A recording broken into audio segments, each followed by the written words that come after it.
দেউতাৰ নিৰ্দিষ্ট কামত ওলাই যায় নহয় জানো হয় তাৰ পাছতে গোটেইখিনি তুমিয়ে কৰিবলগীয়া হয়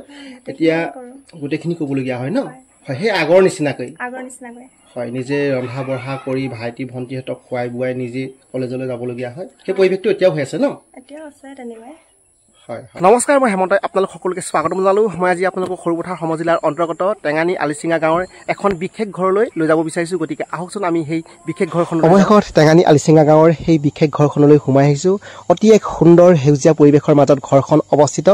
এইখনে হ'ল সঞ্জীৱ নাগবংশীৰ বাসগৃহ তেওঁ পত্নীয়ে আজিৰ পৰা 5 বছৰ পূৰ্বে এই পৃথিৱীৰ পৰা মেলানি মাগিছে ঘৰখনত পৰিয়াল বুলি ক'বলৈ বৰ্তমান দুগৰাকী কন্যা আৰু এটি সন্তান এই ঘৰখনত বসবাস কৰে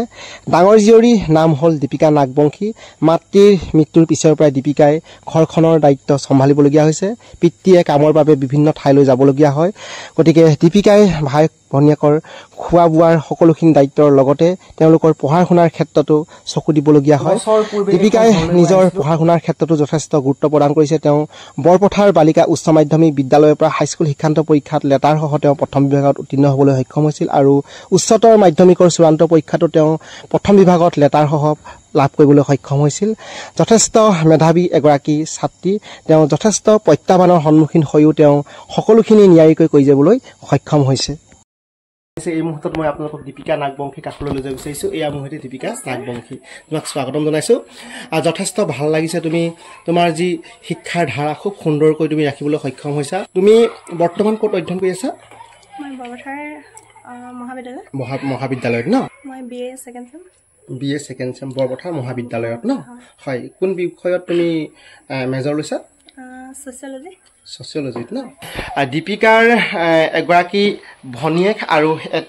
এজন ভায়েক আছে আৰু তেওঁলোককো খুব সুন্দৰকৈ দীপিকাই আচলতে তেওঁলোককো আগুৱাই নিয়াৰ ক্ষেত্ৰত যথেষ্ট অৰিহণা যোগাইছে তোমাৰ ভাইটি কিহত পাইছে এতিয়া হায়াৰ ছেকেণ্ডেৰী ছেকেণ্ড ইয়েৰ ন হয় আৰু ভণ্টি ক্লাছ 8ত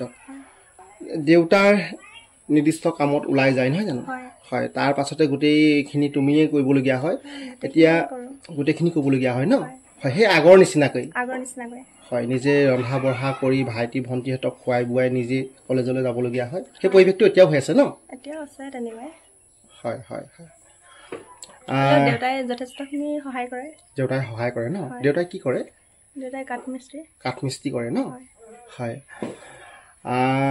মা তোমালোকৰ মাজৰ পৰা নোহোৱা কিমান বছৰ হ'ল প্ৰায় এতিয়া 4-5 বছৰ হৈছে 4-5 বছৰ মা তোমালোকৰ পৰা হেৰাই গ'ল হয় হয়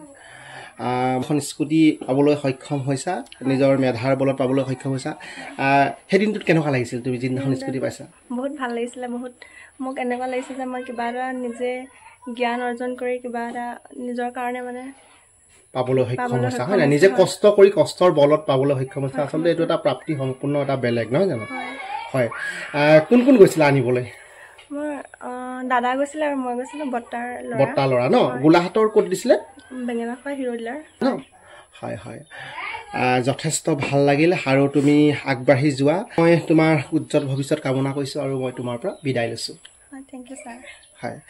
এয়া আছিল দীপিকা নাগবংশী ভিডিঅ'টো দীঘলীয়া নকৰোঁ ভিডিঅ'টো চাই নিশ্চয় আপোনালোকৰ ভাল লাগিল পুনৰ নতুন এটা ভিডিঅ'তে লগ পোৱাৰ প্ৰতিশ্ৰুতিয়ে মই হেমন্তই আপোনালোকৰ পৰা বিদায় লৈছো ধন্যবাদ